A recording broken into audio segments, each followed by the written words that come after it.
If it's only cyber, then it's not war, because unless there's actual violence involved, it's something different. People tend to talk about purely cyber as being sort of grey zone, things short of war. The book I wrote is basically a warning against predictions about the future of war. For the reasons the predictions are often wrong, predictions about the future of war are wrong, but also because you need to recall that most, when people are talking about the future of war, they're normally talking about decisions that have to be taken in the here and now.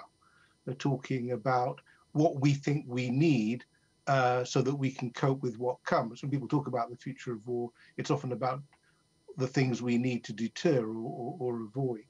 The best predictions are that it'll carry on as we are. So if you look around the world, there's plenty of conflict, violent conflict going on. It's normally a mixture of the regular and irregular. So you have old-fashioned armies fighting in the way that armies always did, but often against militias, guerrilla forces. They're complicated and they're messy and they're very difficult to bring to a conclusion, which is why they keep on popping up again. So that's the best assumption, is that what we've seen really since, certainly since the end of the Cold War, and arguably well before, will carry on, is fractures within states will produce local conflicts, and people will fight them with whatever they can get their hands on. So if we can't talk about the future of war with any confidence, what do you predict would be the nature of conflict or the weapons of future conflict? I mean, the point that we've reached, which we reached in 1945, is that the expectation is that a war between major powers would go nuclear, that it would escalate to weapons of enormous destructive power. And that still remains the case. There are many countries, though, that don't fear nuclear escalation, that they might fight wouldn't necessarily go nuclear early on. As I say, you can see how new technologies influence those. Perhaps the other new technology that's made a lot of difference is in the digital realm.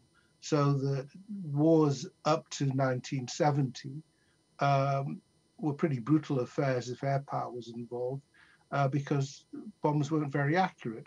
After 1971-2, they started to look pretty accurate. So we now have an expectation that if, again, major powers use weaponry, they can use them with great accuracy and precision. So that again, it has changed the way that we assume wars are fought. But then you get the other end of the scale, when militias, guerrillas are involved. Their targets are often deliberately civilian because they're trying to frighten whole populations. And that, as we saw with Rwanda, which was genocide that was conducted with the crudest weapons imaginable, can be pretty gruesome in not too long a time. So in the same sort of age where 1 million people are killed largely using machetes, we're still talking about the nuclear deterrent, and a nuclear deterrent that actually seems to work. But what about other weapons, cyber weapons? Are they deterrents? The point about cyber is any conflict that now goes on, there's a cyber element. And it can be to disrupt weapon systems.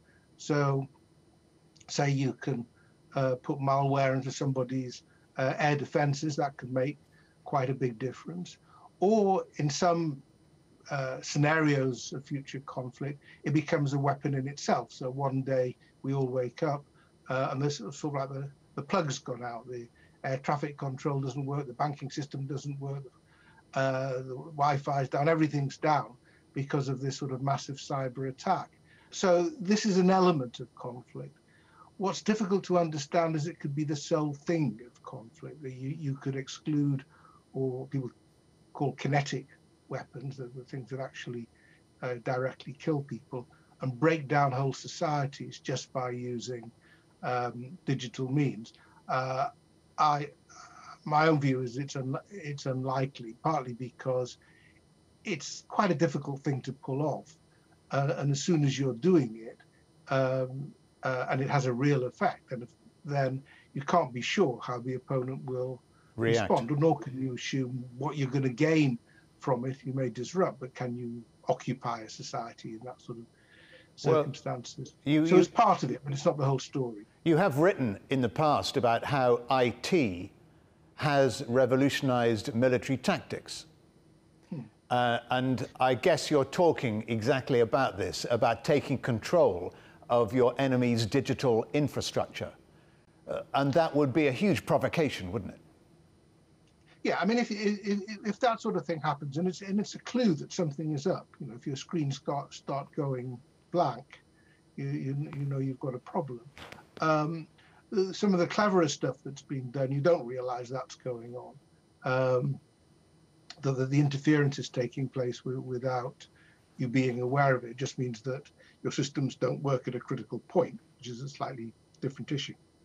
The other thing to keep in mind is that the information revolution means that there's extraordinary awareness by commanders of what's going on and their ability to communicate. It wasn't that long ago. I mean, take the Falklands, for example, where communications were pretty difficult.